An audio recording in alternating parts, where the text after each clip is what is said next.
tí platform yìí tí ò bá ti wọ 150 tó fẹ́ wò, I won't talk to Governor Seyi Makinde. So, but good morning, everybody. But about 100 to 150, I will start. And if it doesn't go, if the voice is not, the volume is not increased, I'm not going to talk. All right? So, I am not going to talk.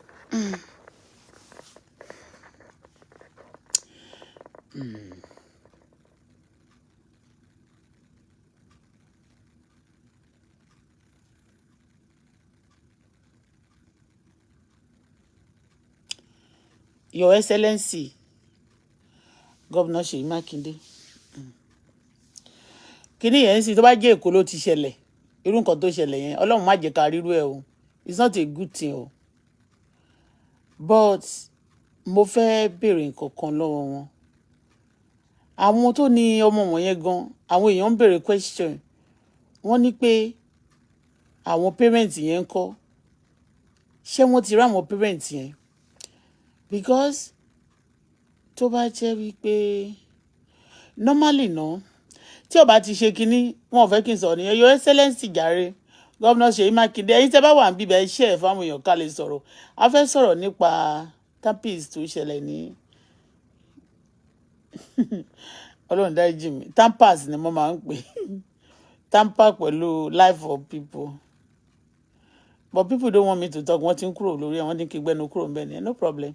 Ṣé mo pé wọ́n ti ń lọ sókè, wọ́n ń lọ sàlẹ̀ sí. Shut up ló ń jẹ́ bẹ́ẹ̀, no problem.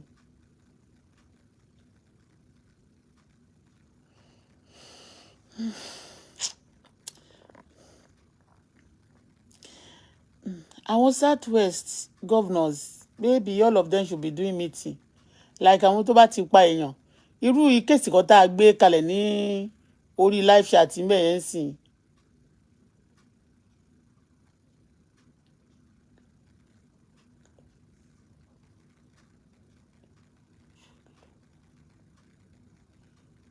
Kí ló lè tún sọ?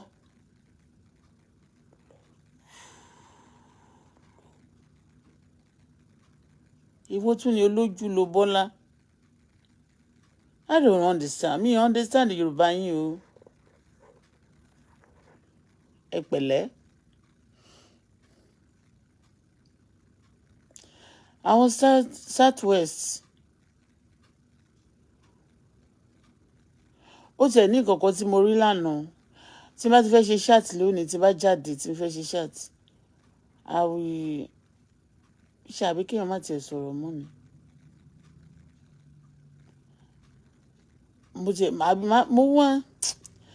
Mo wá bí mi ṣe máa Ọlọ́run. Mi tiẹ̀ ń wá kíní tí màá fi máa kọ́ọ̀tì fídíò wọ̀nyẹn ni because fóònù tí mo gbé dání I don't even know how to use that my big phone go. Láti fi kọ́ọ̀tì ẹ̀ kọ̀mpútà àwọn mi kẹ̀dẹ̀rẹ́ ó máa ń lò all the time. Àwọn Southwest governors yẹn ó yẹ kó máa sọ̀rọ̀ because Ọlọ́run dáríjì mi, Ọlọ́run dáríjì mi. Tó bá jẹ́ Èkó ni kíní ẹ̀ ti ṣẹlẹ̀ kò ní lè to this extent. Ọlọ́run dáríjì mi. Àkàìmọye àwọn tó máa ń pa sọnù lẹ́kọ̀ọ́ yẹn tí ó sì nǹkan tó máa ṣẹlẹ̀ sí. Àtọmọ Èkó àtọmọ everywhere anybody. Bàbá ti yìnbọn lábẹ́ ṣáàtì báyìí. Páwù kò sí nǹkan tó máa ṣẹlẹ̀ sí. Wọ́n fọ́gi mọ́yọ̀ lórí kò sí tó máa ṣẹlẹ̀ lẹ́kọ̀ọ́. Governor Seyi Makinde ṣé Muslim ni wọ́n ní àbí Christian? Governor Seyi Makinde, Your Excellency. Wọ́n dẹ̀ gentle gan lójú o. That man is so gentle to me o. Ọlọ́run wọ́ sorry o. Olólàájú. Àsìn. Okay, olólàájú. Kìnìún.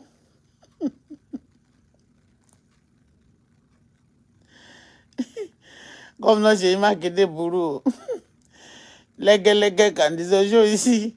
People should go and chop up a little bit. People with big body at times they used to be kind. Although it's a bad experience. But this thing, I'm sorry because I'm just sorry for this life. Anyway, This life is a teacher. The more you live, the more you learn. It's a painful thing. I want to bring my suggestion because nǹkan tó ṣẹlẹ̀ sí gómìnà Seyi Makinde tí n bá fẹ́ jókòó sọ kí ni ti pé ọ̀rọ̀ yìí ọ̀rọ̀ yìí mo dẹ̀ kí èmi náà dẹ̀ ní issue tèmi dáàdì mi kò tiẹ̀ sí issue kankan tó ṣe kíní gbogbo ibi táwọn ọ̀tá kan rò pé wọ́n fẹ́ dúró sí dèmí ni ọlọ́run máa gbàbẹ̀ kọjá ni ibi tó tààrò pé wọ́n máa dúró sí dèmí máa gbàbẹ̀ kọjá ni bẹ́ẹ̀ ni. Ẹ sọ fún Sátánì pé mo ti lọ ibi tó dé mi máa lọ́rùn tú mi sílẹ̀ o. Ẹ sọ fún Sátánì pé mo ti lọ.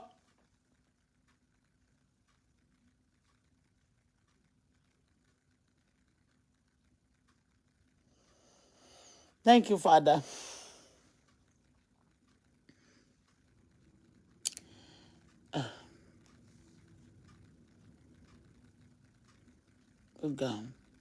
Ẹ lè ṣe ẹ kò séèyàn tó like àwọn Oríyọmí Hamzat tàbí nǹkan kan mẹ́rin ọ̀rọ̀ tá a dẹ̀ fẹ́ sọ yìí ọ̀rọ̀ tó lè mú solution wá náà ni o nítorí pé mo fẹ́ pé torí mo tí ẹ̀ bá pọ̀ bí báwo ló ṣe máa dọ́dọ̀ the excellency governor Seyi Makinde you know àwọn case kan wà ọlọ́run jọ̀ọ́ má jẹ́ ká rẹ́jọ́ àtẹ̀bí àtàrí ọlọ́run jọ̀ọ́ kó má jẹ́ ká rẹ́jọ́ ní ayé yìí tí a bá ní ká máa fi oró ya oró ò ní tán lórílẹ̀‐èdè òun ló jẹ́ kí problem wà yìí téèyàn bá ní kó máa foró ya oró ò kì í tán lórílẹ̀‐èdè bí mo ṣe sọ pé solution máa wà yẹn àwọn èèyàn ò fẹ́ kí solution wà tí wọ́n bá fi lórí Naomi àti kìíní jófin nílùú Ìbàdàn àwọn cases tán máa mú jáde máa pọ̀ ó ti yé àwọn cases tán máa mú jáde ó máa pọ̀ gan-an irú àwọn tó yìnbọn lábẹ́ ṣáàtì lẹ́kọ̀ọ́ torí ẹ̀ gọ́vnà Sanwó-Olú ìyàwó gọ́vnà Sanwó-Olú ṣe birthday lónìí o happy birthday o Mrs. Sanwó-Èkó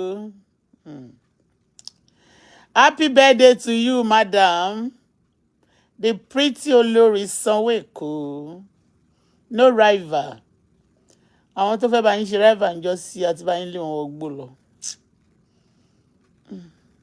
Ọlọ́run dárí jì mí gbórúkọ bẹ́ẹ̀ yẹn gan máa bí àwọn àmọ́ ẹni tó fẹ́ bá wọn ṣe rival ń jọ sí sìn wọ́n kàn gbé sí wa létí ẹ má bínú sáà ẹ má bínú máa wọ́n kàn gbé sí mi létí bíi amẹ́bọ náà ni mo tún yà gbé síta mo bá bẹ̀rẹ̀ sí ní tẹ̀sójú àwọn náà máa bá wa jà Bọ́lá iṣẹ́ tọ́lọ́run rán ẹ yìí kan pàápàá ọ̀rọ̀ mọ́ níṣẹ́ fàyà tí máa ń jà fún wa ṣá ó sí wàhálà happy birthday madam olórí Sanwó-Èkó bí ò bá sí lẹ́yìn behind a good wife behind a successful man that is tó ń tún Èkó ṣe they always be a good woman tó bá jẹ́ pé wọ́n ti rán àwọn tí nǹkan tá a ṣe ń jọ yẹn náà dáa tó bá jẹ́ pé a ti gbà wọ́n láàyè láti rán gbogbo àwọn aṣẹ́wó oríṣiríṣi tó máa ń ba ìlú tó máa ń fìdí ba ayé àwọn governors jẹ́ tí wọn ò ní jẹ́ kó ráyè ṣiṣẹ́ tó bá jẹ́ pé àti àláwọ̀ wọn ò ní lè ṣiṣẹ́ gbogbo ìtàn ṣe sékòó yẹn gọ́vnà Sanwó-Olú try gan o gọ́vnà wa Sanwó-Èkó fúnra rẹ̀ Èkó wéǹgèlè ẹ try o in fact mo rí ilé ọba tó ju ẹwà ló bù sí o TVC ti fine TVC máa fine o Olúwa máa bá decorate ayé mi bó ṣe decorate TVC yẹn o ìgbà tó ń jó náà gbà kò tiẹ̀ tí fine tó yẹn this time around ó fine gbogbo àwọn bọ́sìsì tó ń jó sọnù lẹ́kọ̀ọ́ ń gbà yẹn èyí tó ń kó sí airport ń sìn tí Toronto yìí gan yájú lẹ́gbẹ̀ẹ́ ni mo like gbogbo tó wó you are trying honestly you are the best ṣé mo gbé tá a bá ti pẹ̀lú ojú igu wa tá a bá ti fi wò báyìí igu eyes àti ìmọ̀ ni Ọlọ́run ti sọ fún wa láti náà ẹ̀mí gan pé àti dove eyes Sanwó-Olú gba governor best governor bíi pé káwọn èèyàn commit crime kò fojú fò ó kò kí ń gbójú sí gbogbo crime púpọ̀ gbogbo wọn pààyàn ṣeré lẹ́kọ̀ọ́ yẹn wọn lè rí jọ́sí wọ́n gbájúmọ́ train gbogbo ọ̀nà tó máa ṣe bẹ́ẹ̀ kò ṣe máa dán yẹrẹyẹrẹ bíi Amẹ́ríkà tó máa dán bíi Canada tó máa dán bíi Europe tó máa dán bíi Germany wọ́n fojúmọ́ ìyàwó wọn dẹ̀ ní o behind the successful tọkùnrin kan bá ti ṣe successful kì í ṣe ìyàwó nìkan náà àwa náà wà níbi tá a ṣe kí tá a lé gbogbo wọn dànù sẹ́yìn wọ́n fẹ́ báyé ẹ̀sọ́wó jẹ́ náà kán bíi pé kán gbé ọmọ obìnrin aláṣẹ́wó àwọn ní aṣẹ́wó yẹn kán gbé fún wọn bọ́tí gbàdán ti gbé sí wa létí wa kò pariwo síta ni àti àmọ́ gbogbo wọn tó máa ń distribute ẹ̀gbọ́n yẹn náà wọ́n bínú yẹn náà ìyàwó sanwó tẹ bá ti ń gbàdúrà nílé kẹ máa gbàdúrà fún wa náà tó gbàdúrà fún yín tá a sì bá yín fẹnu lé àwọn ìjà kò mọ̀ dálérú kì í ṣe pé ẹ̀yin ni kì í ṣe ẹ̀yin náà láti torí ṣe é ṣá a ṣe nítorí àwọn ará èkó wa so that àwọn èèyàn lè focus because táwọn èèyàn bá ti ń fìdí ṣeré jù kò ní lè focus sẹ́yìn àwọn èèyàn máa ń fìdí ṣeré gan mi dárúkọ àwọn èèyàn máa ń fìdí ṣeré instead of kan lọ ṣiṣẹ́ lọ́hùn ìdí ni wọ́n máa ṣe olúkálukú wá bẹ̀rẹ̀ sí ní wá owó láti lọ ṣe ìdí ní Turkey bẹ́ẹ̀ náà ní Ìbàdàn náà wọ́n sọ pé kò sáàyè fún orí burúkú àwọn girlfriend ní bàbá yẹn ìyàwó wọn nìkan lámù so àwọn south west wa yìí wọ́n serious gan èyí tí ò serious ti lọ tí wọn ò gbọ́ràn wọ́n ti fobìnrin tàn wọ́n jẹ so ẹ̀yin tẹ́ bá ti gbọ́n ẹ má jẹ́ kán fobìnrin tàn yín jẹ torí nígbà yẹn I remember that bàbá Sanwó kí lorúkọ gọ́vnà kò tó kú yìí to those states wa yẹn Akérédolú ìyàwó wọn pariwo ńgbà yẹn pé some people are disturbing my husband in the office they used to bring food and drink everything they used to drink they didn't listen again àmọ́ kan tó ń jẹ so but those who focus it's a lesson anyway wọ́n ní pé ajá tó bá ti àgùntàn tó bá ti kí ló ń máa ń pè owó náà máa ń sọ pé ẹṣin tó jì sí kòtò ó kó àwọn tó kù lọ́gbọ́n ni ẹyin tó jì sí kòtò ó kó àwọn tó kù ní ọgbọ́n ni so àwọn tí bọ́dí gbogbo àtẹ́ bá kọ́kọ́ ń lé àwọn obìnrin yẹn sẹ́yìn tẹ́ ń sọ pé don't do that don't destroy our system àwọn èèyàn máa rò pé a ṣe láńtàì láti disturb pé a fẹ́ yàbù àwọn gómìnà wa no we just love them we want their home to be okay if your home is also okay tí ò sí pé wọ́n lọ ń gbèdì káyọ̀ mọ́ all the time you focus on the system wọ́n ní gbogbo bẹ̀rẹ̀ ṣe dán yẹrẹyẹrẹ yẹn gbogbo ẹ̀ ló ń dán yẹrẹyẹrẹ ẹ wo tvc bó ṣe rí ilé ọba tó ju ẹwà ló bù sí o òní jóná mọ́ ẹni bá lòun máa tún jóná ọlọ́run á bá wa jó wọn dànù o ọlọ́run á jẹ́ káwa náà lè ríṣẹ́ ní tvc bí ṣe wà yẹn o bí ò tiẹ̀ ju tvc tó bí ṣe wà yìí ó yẹ kó ń gbarú wa gan sí tvc yẹn wọ́n ṣe gba àǹtí kí lorúkọ àǹtí kí lorúkọ èyí àǹtí ṣe kí lorúkọ àǹtí ọmọ Fẹláì kí lorúkọ àǹtí anyway gọ́vnà Ṣèyí Mákindé your excellency téèyàn bá ní kò ń tẹjú kó wà street even when you are street at home any parent that are very street at home all the children used to call them wicked parents so the street the more you street people will call you names so the good anyway ọlọ́run á ṣàánú wa nǹkan tí mo kàn fẹ́ sọ náà ni wípé ẹ pẹ̀lẹ́ sà ẹ pẹ̀lẹ́ mà ní tí mo fẹ́ sọ ni pé ọlọ́run kéèsì yẹn ní tí èmi kàn lè sọ ni pé bóyá kún compensate tí wọ́n bá kó àwọn family tó sọmọ yẹn nù the disaster is something else ìgbà tí ṣẹ̀mọ́ nísìnyí oníkálukú máa kọ́ọ̀bù ọmọ ẹ̀ ni ṣe ti understand pé kán fi fa olórí Naomi àti ìyẹn náà kán fi fà wọ́n létí so ìyẹn tí mo dẹ̀ ní kán fi fà wọ́n yẹn so olórí Naomi àti àwọn gúrùpù tí wọ́n jọ ń ṣe that charity kìíní wọn yẹn wọ́n lè award owó fún àwọn gbogbo family tó bá sọmọ nù wọ́n lè award owó fún wọn it's a disaster something we don't like it but so bóyá wọ́n lè award kan fún wọn ní owó ṣe ti understand owó ò tọmọ yẹn o we don't allow me I don't like it so you know me but at the same time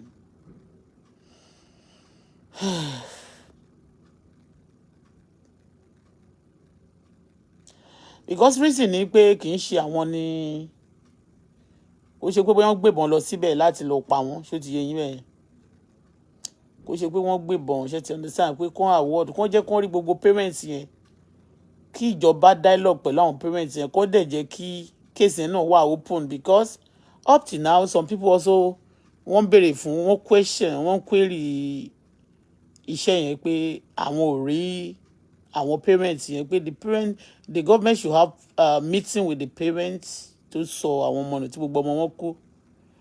Wọn ò kúkú sọ pé àwọn adult kú, so gbogbo àwọn ọmọ tó kú yẹn náà máa ní ìyá. Greeting to you too. Ṣé ẹ understand? Gbogbo àwọn ọmọ tó kú yẹn ló máa ní parents. Bí wọn ò dẹ̀ ní parents, wọn á ní guardian, wọn á ní àwọn tó, you know. So maybe they should hold meeting with all the parents and try to compensate them, like, sọ pé wọn ò ta ọmọ wọn, but you know, it's a casualty ni. Don't pè ní accident nìyẹn. It's not a deliberate thing. But àwọn èèyàn kàn ti máa ń take a system for granted for long. That is what we are trying to fix. Like, don't take the system for granted. Do things rightly. Make sure you are cautioned for whatever thing bá ń ṣe. Don't take the system for granted because you have grace, and then I understand what they want to put things right. So, but they should just kàn lè fún àwọn yẹn kàn ṣe meeting kàn dẹ̀ jẹ́ kí the whole world, because it's a case of everywhere in the world ló ń wo case yẹn, because already they know us, like, hey, people do kill, they take it for granted. Nobody wants to do things right. They know our country for that. But our first street in láti sọ pé we too can do it. We can get to the level of other countries, not to pay everybody will sit right. Okay? So we do things right, we treat ourselves good. We don't believe that torí pé eléyìí kò léèyàn àbí kò lówó tó ẹ tó bá ti kú báyìí, ó ti kú for fun. A máa pààyàn ṣòwò náà. So we understand. Governor Seyi Makinde is doing a great job. But we a kò máa tún wò ní pé so that àwọn ìjọba wa ò tí street to this extent rí. Yes, but it's good. We ask for it. We want it. A fẹ́ kó rí kún street kún dẹ̀ káwọn èèyàn wá lè mọ̀ pé orílẹ̀-èdè wa ò kì í ṣe ilé ẹran náà. We are human being. We are not animal. Ṣó ti yé bẹ́ẹ̀ yẹn? So nǹkan tí èmi kàn fẹ́ sọ nìyẹn pé kí hold the meeting, because bí kèsì yẹn ṣe fẹ́ bẹ̀rẹ̀ sí àti ìrì àwọn parents yẹn, they should let the whole world see the parents and dialogue with them. Do you understand? So a gbọ́dọ̀ tiẹ̀ kán tó ṣe case, kán tó bẹ̀rẹ̀ case báyìí ṣáà máa mọ̀ pé okay, we want to fight for these are the parents of those children that lost their life, you know, in Tampas. Ẹ má bínú ẹ̀yin Tampas torí àwọn celebrity kan náà ní group wọn jẹ́ Tampas. Ẹ má bínú, yẹn ló máa ń wá sẹ́nu bóyá torí celebrity ti ṣe mí rí ṣá. It is well. It's not a joking matter, honestly. Iṣẹ́ ọba rèé, wọ́n ní ọba rán ni níṣẹ́ kinní kan, odò ọba kún kinní kan ṣe. Anyway.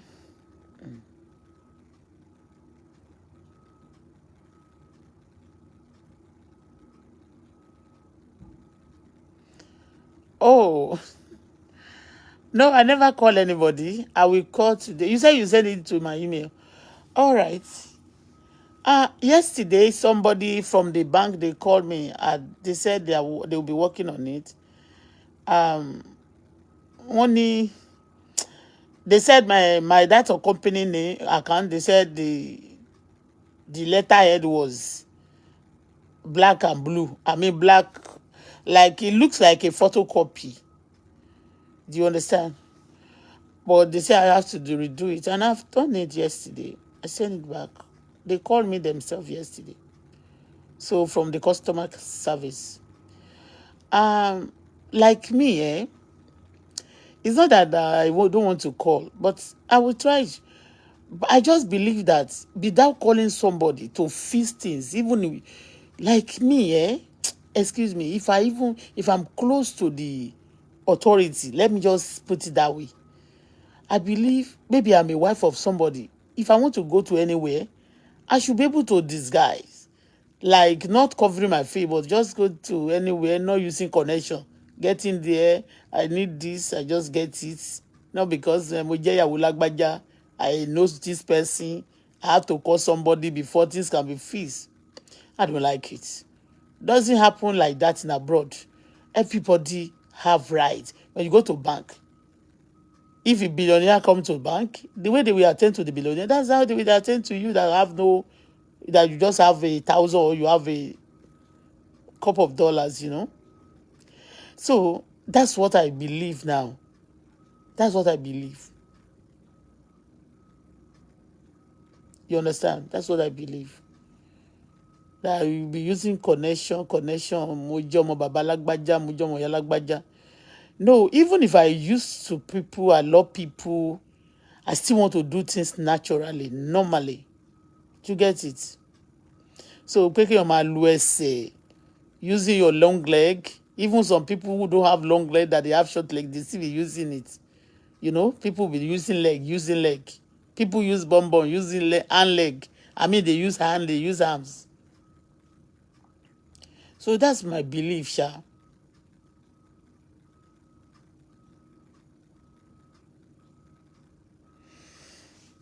Do you understand?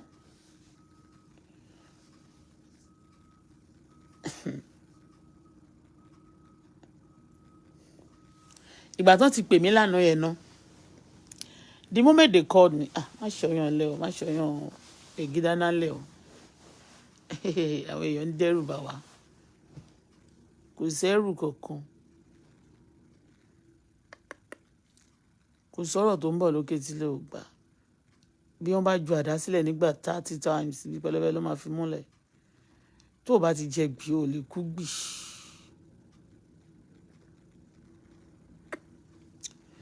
So tó o bá jẹ gbì o lè kú gbì, mí jẹ gbì náà. Dangote wà mò ń dá yín lóhùn.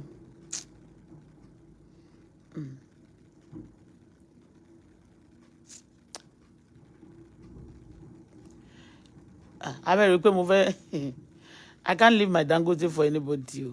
My husband, one and only. Me gidana ina steiki. Oh yeah, ina steiki. Me gidana ina steiki. Me gidana ina steiki.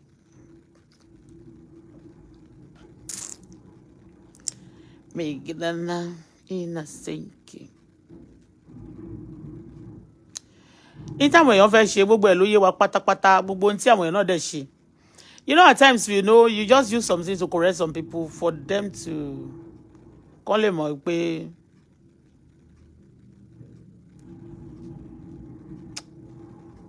Anyway, nobody must drag Governor Seyi Makinde because of this. If anybody uses system to come out, because ẹ má bínú o, gbogbo àwọn agitation yẹn, ẹ má bínú o, ẹ má bínú o. Ẹ má fi system máa drag Governor Seyi o pé Seyi ló wà ń power nígbà tán ṣe kankan báyìí fún yín, kẹ́ wọ́n máa drag Governor Seyi. Ẹ lè ti mọ̀ pé tẹ́ bá drag Governor Seyi roughly, the case will be getting tighter. Ṣé dẹ̀ mọ̀ pé ńgbà yẹn náà kẹ̀dẹ̀ a lot of people wọ́n seek for assistance. Mi ò fẹ́ tú case yẹn o, because a lot of people now wọ́n máa ṣe bíi pé wọ́n ń jà fún Naomi, wọ́n dẹ̀ fẹ́ kí case yẹn tight mọ́ ni. Ṣó ti yé bẹ́ẹ̀ yẹn? Ẹlòmíì àtún máa fi Naomi ṣiyèrè. Naomi, mo ti rí tí ṣé màdámù yẹn ní Esabod ó ní Naomi ti ní kúrú náà lára báyìí. I trust that woman for that. Báwo ni Naomi ṣe máa ní kúrú náà lára? Irọ́ ni fún ọ̀sẹ̀ mélòó kò fọṣẹ wẹ̀ ni ó kàn fẹ́ máa fi ṣe ẹ̀yẹ ní pé ó ti wà lẹ́wọ̀n. Meanwhile ló ń bi jàmẹ́ tó people like that. Ẹ má dẹ̀ jẹ́ ń tàn yín, kábíyèsí ọ̀nìrìṣà ń gbà yẹn. Àwọn ọmọ agitation gan lọ sọ́dọ̀ kábíyèsí. Wọn ò dá ọ̀rọ̀ agitation gan, ọ̀rọ̀ kábíyèsí náà wà nínú nǹkan tó fi bá Sunday Igboho fa wèrè Nàìjíríà. Bẹ́ẹ̀ ni, so ẹ̀yin ọmọ agitation ẹ má ṣe sẹ́ pé ẹ lọ bá Seyi jà o, ẹ dojú ìjà kọ Seyi, ẹ má jẹ́ kógun yẹn le sí, ẹ má fi system báyé Naomi jẹ́. Naomi is no longer a olórí. Ẹ má kàn fìyà jẹ, ẹ má fìyà kábíyèsí àbí gbogbo oró tẹ bá ti nínú sí kábíyèsí kẹ́kọ̀ọ́ fi jẹ ọmọ ìlú mi. Ondo State wọ́n máa ń ṣèkà fún ẹjọ́ torí ẹ̀ mo kàn tún ro lé ni. Àtọjọ́ tí mo ti kọrin lé ńjọ́ sí tí mo ti kọrin pé mo rántí ilé òye lọ́rọ̀ Naomi dẹ̀ tún wá bá mi lójú àlá mi begging me. So if I don't put mouth, ṣó ti yẹn Ọlọ́run Elédùmarè ń gbọ́, mi ò lálàrí Naomi rí ju ọjọ́ yẹn lọ. To God who made me. Ànọ́mọ Ondo State dẹ̀ ni. So mo máa bẹ̀ wọ́n náà ni pé kò gbébọn lọ pa wọ́n. Ṣó ti yé? So ẹ̀yin ọmọ agitation torí ẹ má máa gbogbo yín la mi ò fẹ́ sọ̀rọ̀ because when I talk I will just expose people. A lot of people wọn ò dẹ̀ lè wá fún mi anybody bá wá fún mi màá máa pariwo yín ni olórúkọ tí máa ń fún yín ẹjọ́ mi ìfẹ́ jà but Naomi ó ti yẹ yín bẹ́yẹn ọmọ kékeré ni bó tẹ̀ jẹ́ pé mistake kan ó ti ṣẹlẹ̀ ṣùgbọ́n gbogbo yín tẹ máa kẹ́nìkan sọ pé ọkọ ẹnìkan tó ti fẹ́ kó ṣẹ̀yìn ẹ fẹ́ máa ẹ ti understand bẹ́yẹn ìka tó bá ti ṣẹ̀ lọ bá máa ń gé sọnù ó ti yẹ yín Naomi náà wọ́n ní kò tí ì dé grand kọ́ ló òun kọ́ ló yánlẹ̀ òun kọ́ ló ní kan jọmọ òun kọ́ ló ó fẹ́ ṣe but ó ṣe wrong way ó ṣe wrong way àwọn other people tó fẹ́ máa ṣe irú nǹkan bẹ́ẹ̀ yẹn tó wọ́n ti mọ̀ pé if anything happen they are going to go for it èmi náà dẹ̀ tún sọ wípé gbogbo àwọn tó wà ní títì yẹn náà ẹ ti understand tó máa ń ṣe fíìmù tó máa ń kérò ju àtàwọn tó ń kọrin térò bá ti pọ̀ tó bá ti ní casualty àwọn náà máa pay fún àtẹni tó bá yìnbọn nínú live chat ó ti yé nǹkan tí mo fi tẹ àwọn irú àwọn Sanwó-Olú Èkó yẹn náà sí táwọn èèyàn máa fi àwọn Sanwó-Olú máa ń gbójú kò ní gbogbo irú àwọn kan tó bá ìpa èèyàn kan pa èèyàn méjì ọdún òun mi rí pé wọ́n sì pa èèyàn púpọ̀ lọ sí gọ́fúnà Sanwó-Olú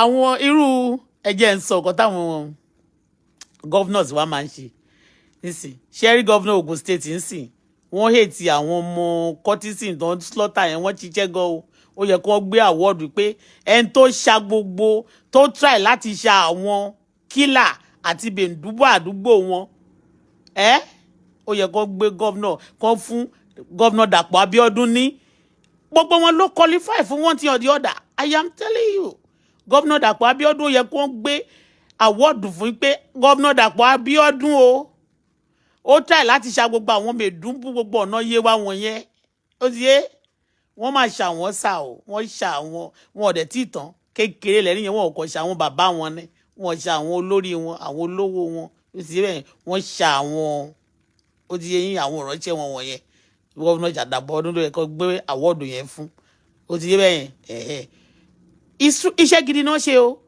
ó dàbẹ̀ wọ́n sọ iṣẹ́ tí Dàpọ̀ Abíọ́dún ṣe ní Ogun State yẹn àti ọlọ́pàá commissioner of Ogun State iṣẹ́ say no to killing ni wọ́n ṣe award wọn ń gba award fáwọn tó bá ṣe no to killing because people want to be killing people and some people pàápàá àwọn lẹ́rìn èèyàn máa ń dùn lẹ́nu wọn ó ti yé bẹ́ẹ̀ mo wo documentary kan wọ́n béèrè lọ́wọ́ ẹ̀ náà pé kí ló dé tó fi máa ń pààyàn ó lẹ́rìn èèyàn dùn ju ti màálù lọ ó ti yé so irú governor Dàpọ̀ Abíọ́dún kò ń gbé award say no to killing ló ń ṣe lógun state àti commissioner yẹn ó yẹ kó fún wọn ní award àwọn tó ṣiṣẹ́ jù ó ti yé yín mẹ́yẹn kì í ṣe ẹni tó ṣe train nìkan award pé ẹni tó túlù ṣe ṣùgbọ́n bó wá ṣe túlù ṣe náà ṣe máa kówó jẹ tí o mo ṣá gbàdúrà pé kí my best governor so far kó má ní EFCC problem tó bá kúrò power ẹlẹ́dàá mo fi bẹ̀bẹ̀ ní ìṣèwà ẹ̀ ọlọ́run mo máa wọn bẹ̀bẹ̀ ní o ọkọ̀ Adérónkẹ́ àbí kí lorúkọ ìyàwó wọn náà ṣé Adéjọkẹ́ lorúkọ wọn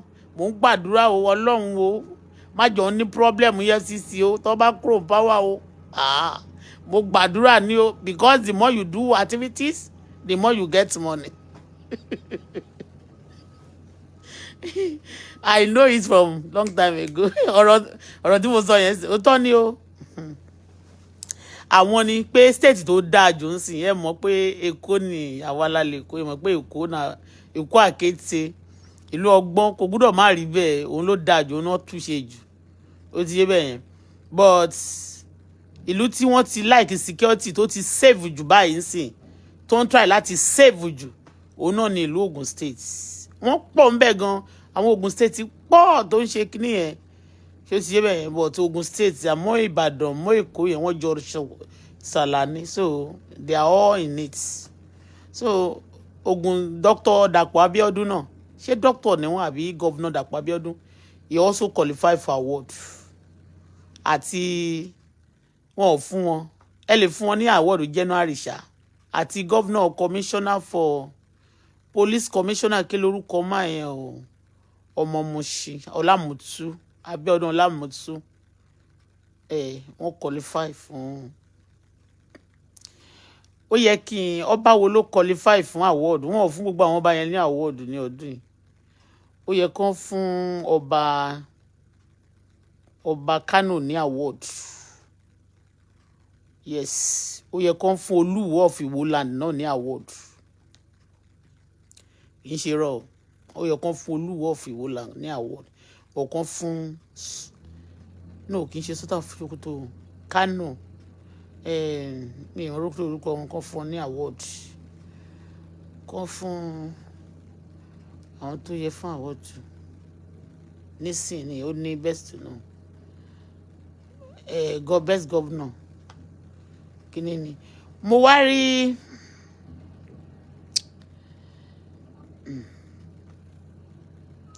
àwọn tó yẹ kán tó fún ní award mo mọ̀ pé wọn ò ní fẹ́ fún wọn náà tí n bá dárúkọ yẹn sá dàbí pé yàn ń ṣeré dàbí pé yàn ò ṣe kíní dáadáa. Gọ́vnà Seyi Makinde award wo ló lè fún Seyi Makinde? Gọ́vnà Seyi Makinde tó bá ti sọ pé yes award wo ló lè fún Gọ́vnà Seyi Makinde o? Ẹni tó ṣe train tó ṣe iná tó tú ìlú ṣe jù àti mọ̀ pé yẹn go to Sanwó-Olú. Sanwó ni Sanwó Èkó.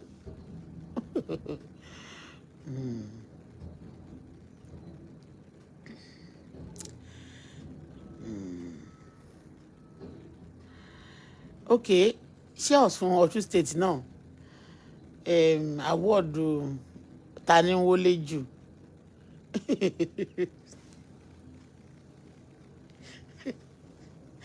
Award.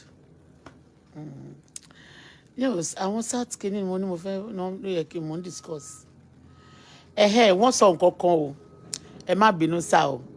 Eléyìí president ni wọ́n ṣe èké yẹn fún wa ní jọ̀wọ́ ni. Kì í ṣèké náà, ó wà lórí Google náà ni. Mo rí àbúrò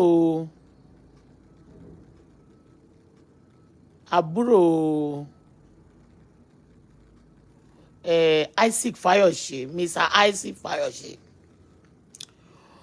Ó sọ̀rọ̀ kan and the ọ̀rọ̀ yẹn make sense.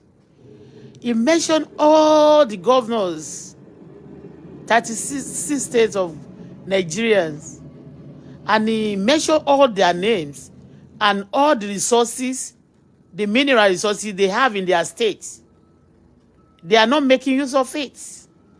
And they go to Abuja to get the allocation every time. And after that, no, this is how he put it. He said they are lazy. He said all the governors, the way, I will look, I think I share it. Hold on. Let me try it. It's good for, and okay, hold on first. I want to check maybe the other of my phone. Maybe I'll get it. Hold on. Let me stand up.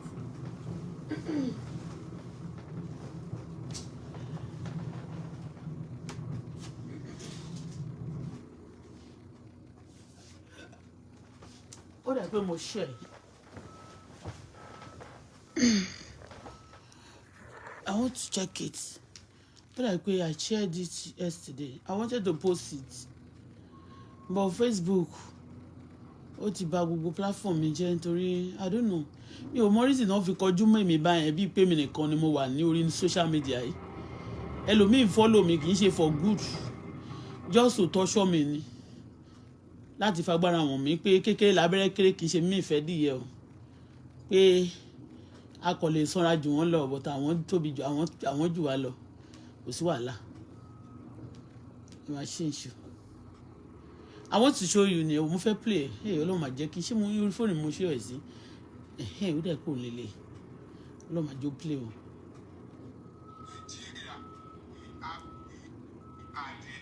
We have the largest number of babe. I want to say something. Wait, babe, we don't say something now. In the world. Okay, hold on. Start again. We are the largest. We have the largest number of lazy governors in the world. Nigeria, I repeat, we have the highest number of lazy governors in the world. Ebonyi State, they have limestone. Their governor is not doing anything about it. He just come to Abuja every month to collect money and go back. No single factory there, and they have the largest deposit of limestone. Enugu coal. All of us know, we know how much they are selling coal in international markets. Check it on your phone. But the governor rather come to Abuja to collect allocation every month. Maybe people are using it personally. Sanfara, gold. The governor, they look away. No consign me. Maybe I'm going to Abuja to collect money. And they are using helicopter, private jet to come and carry his gold away. Because if we go to Abuja and collect allocation, Ondo State, the largest, world second largest deposit of bitumen, even Ondo State no get road. They no get factory. Even the road where Ondo State get, na import and import am. Because the bitumen where they import, they under their feet. Ekiti State, agrarian state. Ekiti State cannot produce single Ekiti yam or single Ekiti product. They even build airport. They lock the airport after commissioning it because they know they are going to Abuja at the end of the month to collect allocation. They use 3 billion to clear land when they can buy tractor. Aba is the biggest market in West Africa. But they sit at home every Monday. Sit at home. Akwa Ibom has the longest sand beach in the world. One of the longest. No single tourist. They didn't even advertise it for tourism. Now laziness. Our governors are very lazy. All they know is come to Abuja, collect allocation, bully your local government, sharp. President Tinubu, this your tax reform is one of the best. No going back. No room for lazy governor. Stop spoon feeding them. Let them go and generate revenue. God bless Nigeria. Nigeria, we are the largest. We have the largest number of lazy governors. And it's a good advice anyway. To be sincere, okay? It's a good advice. But what is Mr. Fayoshe Isaac said, maybe the governors don't know. And that's why when people want to be a governor, they should know what is their system. What, apart from the allocation from the government, federal government, they should know what their system can generate. Also, to the system. So most of them may not know, and they may not study. You must know if you want to govern a state, you should know what you want to govern. You should know what you can do apart from the allocation. Because I remember there was a story then where there was no too much allocation in Abuja, in Lagos State, during the President Bola Ahmed Tinubu governor then. They said Lagos State generates money. You understand?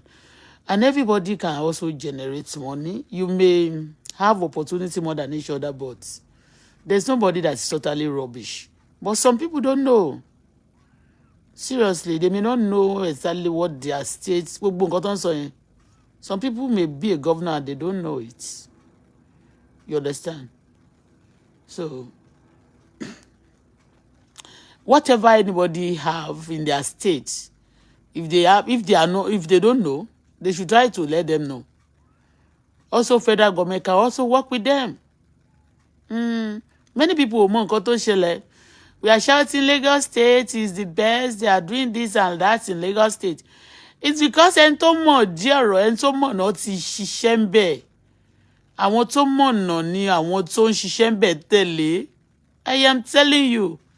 Ó dàbí ẹni tí ò mọ̀nà tó lọ ń dá pàdé ni. Àwọn tó ti ṣiṣẹ́ mú sí àmà sọ pé Lagos State is the best. Because wọ́n ti ní pattern tí wọ́n ti yà sílẹ̀. Àwọn tó mọ̀ náà ti ṣiṣẹ́ níbẹ̀.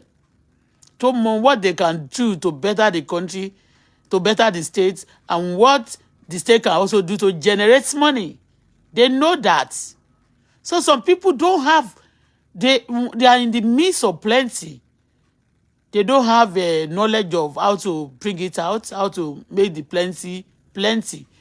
And some people around them also, they may be using it and cover it for them. All these things wọ́n dárúkọ yẹn ẹlòmíì máa fi ṣe ó lè jẹ́ pé they may be àwọn míì tí ò tiẹ̀ sí ń power àbí tó kò wà lọ́rọ̀ around àwọn tó wà ń power lásán á kò máa fi ṣe ajé tiwọn ní táwọn ẹlòmíì máa fi ń ṣe ajé tiwọn nìyẹn wọ́n á dẹ̀ máa gbá kúlẹ́kúlẹ́ mọ́ àwọn government àti governors, you know. And they even gbà mí nǹkan tó bá wá wọn ní wọ́n wá visit wọ́n wá give to the government, they give them advice because they are sitting on something tí wọ́n fẹ́ kí àwọn government àwọn governor yẹn gan náà mọ̀ ṣó ti yé bẹ́ẹ̀ yẹn. So if people want to go to power, you want to be a governor, they should ask them, tell us. That's why they used to debate. Tell us what you have for the states. What do you know about the state? What do you have for the state? Debate is very good. So you have to research your states. You have to know. Yes, because if you cannot, it's not good for you to govern a state that cannot even generate anything. Even if they don't have it before, you should try to create something that this is what I have. I believe if I do this on me for the state, it's going to be okay for them. And that's why you see that when other people build some things, some people come back to come and destroy because they don't have plan. They don't actually have brain of their own. They have to destroy all things before they can. So debating are very important. And anybody writing back form, they should be asking them before you are being given the form. Yeah, because that's how you do before you get to college. Okay, why do you study? Why do you want to go and study this? Why do you choose to do this? You understand?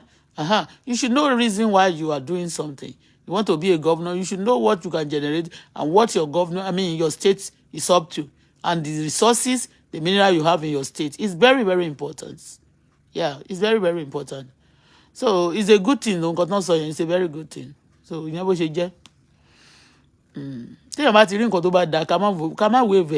a good thing. Honestly. Because let me tell you something. If you don't discover yourself what you have, people who are cheating you, they'll be running around you, coming to show you some fake love. They won't give you money. You just believe that they love you, they're supporting you. They will cover that thing for you also. So actually you want to Ebi se mo pe Ondo state yẹn máa ní apart from many things, we have many things in Ondo states. Because àwọn ìlú tó dàbí Ondo state yẹn ní all over the world.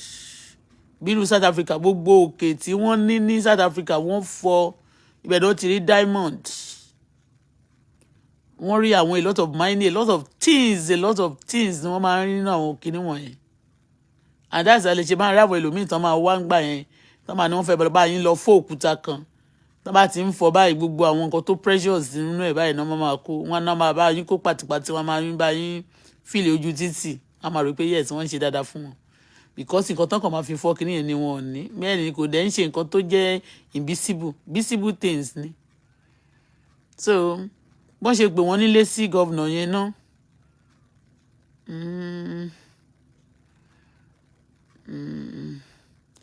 Some of them may not be lazy, but me wọ́n kàn lè má mọ̀.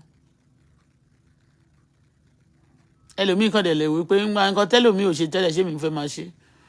Torí ẹ̀ téèyàn bá if you want to be, you have to do extraordinary things. Tẹ́lòmíì ò ṣe rí, you have to break some genes. You do more than your people expect, even more than at times more than your capacity. You just with àtìlẹ́yìn, because your capacity ẹnìkan ló máa fi ṣe. With the support of the state and the people around the Portugal, you know. Anyway, it's a good talk this morning.